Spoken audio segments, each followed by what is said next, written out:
High guys, welcome to in founder education. आज आपण या व्हिडिओमध्ये इयत्ता 5वी रयत शिक्षण संस्था सातारा द्वितीय सत्र परीक्षा 2023-24 या वर्षीची परिसर अभ्यास या विषयाची प्रश्नपत्रिका पाहणार आहोत। चला या व्हिडिओला सुरू करू। तुमच्यापैकी अनेक जण आपले व्हिडिओ रेग्युलर पाहतात पण आपल्या YouTube चॅनलला सबस्क्राइब करत नाही।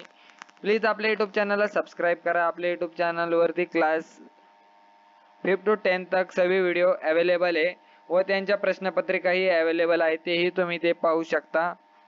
तुम्ही आतापर्यंत याच्या पूर्वीचे व्हिडिओ पाहिले नसेल तर त्यांची लिंक मी या व्हिडिओच्या डिस्क्रिप्शन मध्ये देईल व त्यांची एक सेपरेट प्लेलिस्ट तयार केली आहे, ते व्हिडिओ तुम्ही तेथूनही पाहू शकता।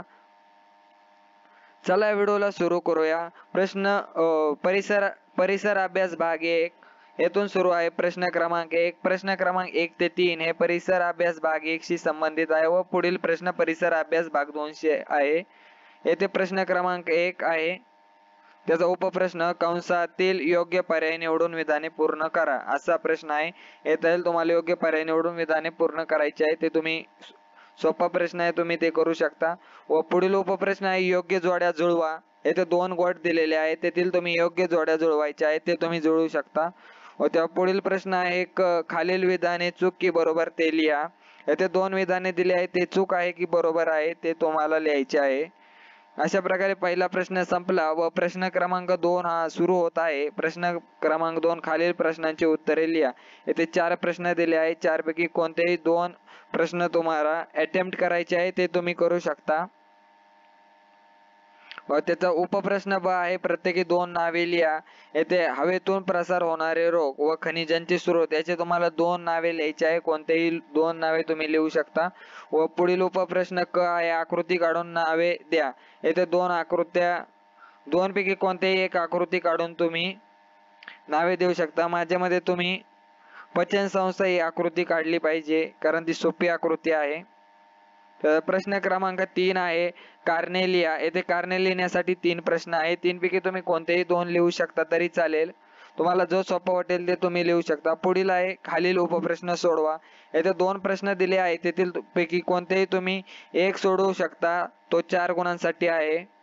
व प्रश्न क्रमांक 4 हा परिसर अभ्यास भाग 2 शी संबंधित आहे व तेथून परिसर अभ्यास भाग 2 सुरू होत आहे प्रश्न क्रमांक 4 पासून। येथे तुम्हाला सेम तसेच आहे, येथील 3 पर्यायापैकी कोणतेही योग्य पर्याय निवडून हे विधाने पूर्ण करायचे आहे। व त्याचा उपप्रश्न ब आहे एका वाक्यात उत्तरे लिहा। येथे 4 प्रश्न दिले आहे, त्यापैकी तुम्ही कोणतेही 2 एका वाक्यात उत्तरे लिहू शकता, जो तुम्हाला सोपा वाटेल तो। व पुढील उपप्रश्न क आहे खालील गोलातून वस्तूंच्या काळांच्या वर्गवारीचे 3 गट शोधा व ते संबंधित घटकापुढे लिहा। येथे तुम्हाला दिलेले आहे, ते तुम्ही लिहू शकता। असे दगडांचे हत्यारे बनवणारे असं अश्मयुग असे लिहायचे आहे, तुम्हाला नवाश्मयुग हे लिहायचे आहे ते। व प्रश्न क्रमांक 5 हा शेवटचा प्रश्न आहे, त्यामध्ये 2 उपप्रश्न आहे अ आणि ब। प्रश्न क्रमांक अ पाहू शकता, थोडक्यात उत्तरे लिहा। यामध्ये 3 प्रश्न दिले आहेत, त्यापैकी कोणतेही तुम्ही 2 लिहू शकता। एक प्रश्न 2 गुणांसाठी, म्हणजे 2 प्रश्न 4 गुणांसाठी। व प्रश्न क्रमांक ब आहे खालील उपप्रश्न सोडवा। येथे एक प्रश्न हा 4 गुणांसाठी आहे, 2 प्रश्न दिले आहेत, त्यापैकी तुम्ही कोणतेही एक प्रश्न सोडवू शकता। अशा प्रकारे ही प्रश्नपत्रिका संपलेली आहे। जर तुम्हाला हा व्हिडिओ आवडला तर या व्हिडिओला लाईक करा, आपल्या YouTube चॅनलला सबस्क्राइब करा व हा व्हिडिओ तुमच्या मित्रांपर्यंत शेअर करा। Thank you for watching.